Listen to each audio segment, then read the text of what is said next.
Aquí me encuentro con mis pequeños actores. Y vamos a estar imitando sonidos. El que lo hace mejor tiene que suscribirse y darle like y comentar quién lo hace mejor. Comenten. Ok, empezamos.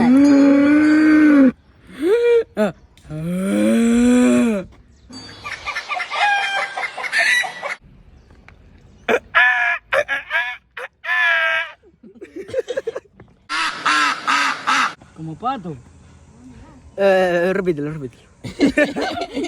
Se pone nervioso. Vamos a hacer el ego. Se parece como un pato. ¿Por qué hace los gestos así tan...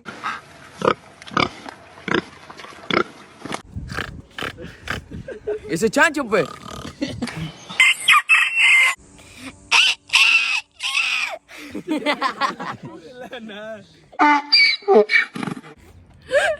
Aguanta.